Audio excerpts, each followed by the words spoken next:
Movie reviews. Kajillionaire, the latest movie I saw in theaters, directed by Miranda July. This movie gives me a lot to think about. Plot on IMDb reads, a woman's life is turned upside down when her criminal parents invite an outsider to join them on a major heist they're planning. So I didn't know what to expect going into this movie. I read a similar description like the one I just read, but I was thinking this was going to be, I don't know, a criminal family, a heist, something like that. It really doesn't have much to do with that, except it does, but the vibe and the genre that this movie takes is far from any other movie where the plot revolves around something like that. Essentially, this movie stars Evan Rachel Wood in a just amazing performance. She is unrecognizable. Her voice, you can't even tell it's her. Her parents are played by Richard Jenkins and Debra Winger, and yeah, they're this con family. They essentially just do all these little things to try to get money and get by. They're not in the best living situation. They don't have any jobs. So they literally just con their way to get any money they can. During one of their cons, they meet Gina Rodriguez, and she joins them for more cons. And beyond that, things just get weird. The dynamics of all their relationships all get twisted up, and you never quite know where this movie is going. And in the exact same way, my relationship with watching this movie was like that.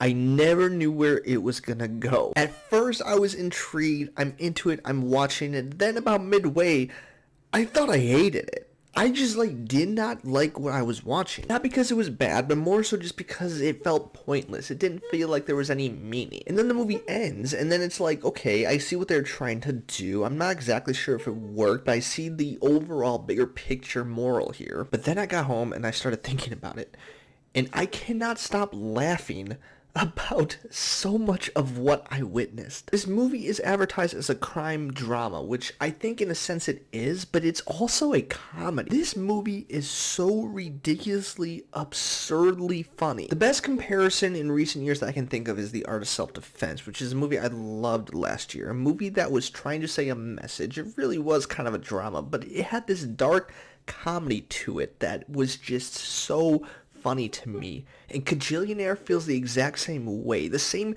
type of humor. It's this dark sense of humor where the jokes are often relying on people's just miserable lives. But when the whole movie's over, it's this really beautiful story about family, about love, about parenting more than anything, because like I said, Evan Rachel Wood, who gives, I just can't emphasize this enough, an amazing performance, suffers from the relationship with her parents because they just raised her to be a con artist, and they don't really view her as a daughter. They just view her as an asset, someone to help them get farther in life. And on the other side, you have Gina Rodriguez, who has an overbearing mother, and she wants a different life. She wants to be a part of this family who just is strictly business partners. And so the juxtaposition of those two characters are fascinating to observe, and by the end of this, they reach this place that really is touching. This is the type of movie that I feel like not a lot of people are gonna love, and it's gonna just be forgotten almost immediately. Which I can't say I'm totally upset about, because I'm not raving like this is my favorite film of the year, but it's one that just has stuck with me, and I just cannot stop replaying certain scenes in my head. It walks that middle line of not really needing to go see it again in theaters, but if I ever see this on streaming, I will absolutely turn it on, rewatch a couple scenes, and laugh so hard. I don't even think I mentioned, but literally, Evan Rachel Wood's character is named Old Dolio. Like, how absurd is that? So overall, I'm gonna give this an